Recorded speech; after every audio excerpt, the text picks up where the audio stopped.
स्वागत है आपका स्पोर्ट्स शायरी पर। मेरा नाम है आकाश।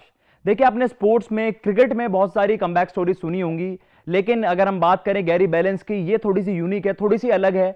बहुत ज्यादा शुरुआत में हमने देखा उनके करियर के, अगर आप शुरुआत की बात कर ले तो सबने बात करी कि he set to be the next big thing.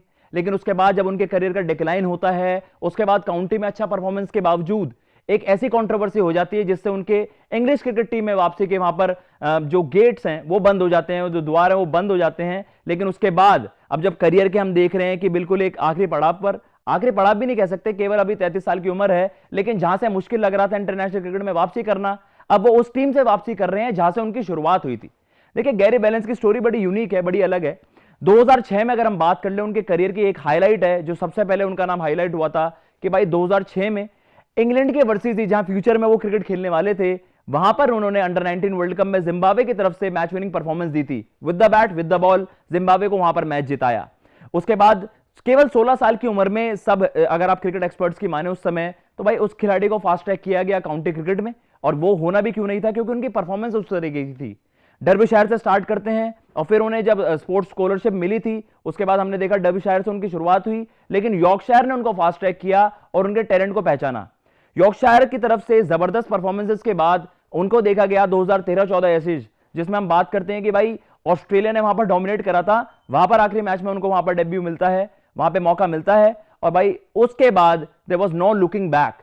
2014 की अगर हम बात करें, उनके करियर का एक बड़ा बेहतरीन साल, लेकिन उसके बाद जो डिक्लाइन हुआ और उसके बाद जो कंट्रोवर्सीज हुई, उनकी लाइफ वहां से थोड़ी सी बदल गई। गैरी बैलेंस ने 2014 में अगर हम बात करें इंडिया के वर्सेस स्पेशली, वो उनके करियर का एक बड़ा ही, आप कह सकते हैं कि एक बड़ा माइलस्टोन वहां पर उन्होंने अचीव करा। देखिए, बड़े ही सिलेक्टिव क्रिकेटर्स हैं ऐसे जिन्होंने अपने शुरुआत के 2 लॉर्ड्स के मैचेस में वहां पर शतक जमाए हो टेस्ट मैचेस में। तो वहां पर एंड्रू स्ट्रॉस हैं, जोनाथन ट्रॉट हैं, और वे तीसरे बल्लेबाज बने कि शुरुआत के 2 पहले मैचेस में, पहले 2 लॉर्ड्स के मैचेस में शतक जमाना। इंग्लैंड के लिए फास्टेस्ट थर्ड बैट्समैन बने वो कि भाई 1000 रन का आंकड़ा छू देना। उसके बाद हमने देखा केवल 17 इनिंग्स में उन्होंने वो 1000 रन के आंकड़ा छुआ था। Len Hutton, the great Len Hutton, England के जो दिग्गज खिलाड़ी हैं, उन्होंने उससे पहले वो आंकड़ा छुआ था, उनसे पहले, उनसे तेजी से। लेकिन उसके बाद जब हमने देखा 2014 के बाद एक उनके करियर का फेज ऐसे आया जहां वो बहुत ज्यादा स्ट्रगल कर रहे थे, लेकिन despite of that England team ने उनको बैक करा, लेकिन परफॉर्मेंसेस उस तरीके की नहीं आई। शुरुआत के 10 मैचेस की अगर हम बात कर रहे हैं, वहां पर भाई 4 शतक, 5 अर्धशतक और एक अच्छी खासी फॉर्म में लग रहे थे गैरी बैलेंस। सब बात कर रहे थे कि खिलाड़ी आगे जाके बहुत कुछ अचीव करेगा, लेकिन सडन डिक्लाइन आता है। अगले 13 मैचेस में केवल 2 अर्धशतक, और खराब फॉर्म से जूझ रहे गैरी बैलेंस का टीम में भी वापसी करना बहुत ज्यादा मुश्किल हो रहा था। आपको ओडीआई सेटअप में भी वहां पर मौका मिला, लेकिन उस तरीके की परफॉर्मेंसेज नहीं आई। 2015 वर्ल्ड कप में खेलते हैं गैरी बैलेंस, लेकिन ओडीआई टीम में उसके बाद उनके लिए बहुत ज्यादा मुश्किल हो गया, क्योंकि वहां पर बहुत ज्यादा इंग्लैंड क्रिकेट ने बड़े फैसले लिए थे, कड़े फैसले लिए थे कि भाई इन खिलाड़ियों को अब केवल टेस्ट क्रिकेट पर फोकस करना होगा। लेकिन गैरी बैलेंस की फॉर्म नहीं लग पाई, वो उस तरीके से रन्स नहीं कर पाए, और वहां पर देखा कि इंग्लैंड टीम में वापसी करना बहुत ज्यादा मुश्किल हो गया था 2017 के बाद, तो उसके बाद बहुत ज्यादा ही मुश्किल। लेकिन फिर एक और बहुत बड़ी कंट्रोवर्सी होती है उनके करियर में। देखिए, यॉर्कशायर की तरफ से लगातार साल दर साल उनकी परफॉर्मेंसेस बड़ी जबरदस्त थी। एक ऐसा क्लब, अगर आप कह लीजिए काउंटी में, यॉर्कशायर ने शुरुआत से ही उनको बैकिंग दी थी, और उसका भी आप देख सकते हैं रिजल्ट, उनकी तरफ से भी कोई कमी नहीं रही, उनकी तरफ से जबरदस्त परफॉर्मेंसेस रही थी। 2019 में अगर हम बात कर लें, करीब 1000 रन वहां पर उन्होंने करे, 5 शतक जड़े और जबरदस्त फॉर्म में थे। लेकिन फिर एक ऐसी कंट्रोवर्सी राइज होती है जिससे भाई आप कह सकते हैं कि इंग्लिश क्रिकेट में भी बहुत बड़ी सनसनी मच जाती है।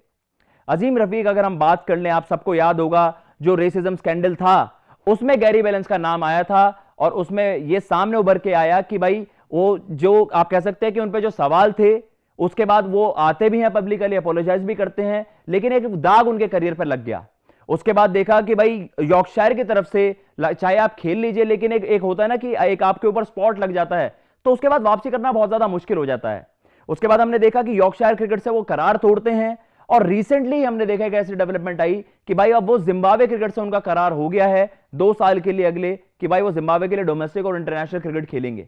बड़ी ही यूनिक स्टोरी है। देखिए, आप देखते हैं शुरुआत में सक्सेस मिलती है, उसके बाद डिक्लाइन उससे भी खराब, और उसके बाद हम देख रहे हैं कंट्रोवर्सी से भरा रहा करियर, और उसके बाद अब देख रहे हैं कि दोबारा क्रिकेट में वापसी हो रही है, लेकिन उस टीम के लिए कि जहां पर उनकी पैदाइश है जिम्बाब्वे के लिए, जहां से शुरुआत करी थी। अब जैसे कहते हैं ना कि लाइफ फुल सर्कल एक ही जगह आ जाता है, तो जहां से शुरुआत हुई थी जिम्बाब्वे से, अब वापस जिम्बाब्वे ही आ गए हैं गैरी बैलेंस, और जो आयरलैंड के वर्सेस T20 का जो स्क्वाड है वहां पर उनका नाम होना, एक आप कह सकते हैं एक बड़ी ही जबरदस्त स्टोरी, एक ऐसी स्टोरी जो आपको इंस्पायर भी करती है इन अ वे कि यार देखिए लाइफ में बहुत ज्यादा सेटबैक्स भी आते हैं, जब आप अच्छा कर रहे होते हैं उसके बाद डिक्लाइन होता है, कंट्रोवर्सीज होती हैं, लेकिन वो ये कि जब आपकी विल पावर अच्छी हो या जब आप कहें जब लड़ने की लगन हो तो आप वापसी जरूर कर सकते हैं।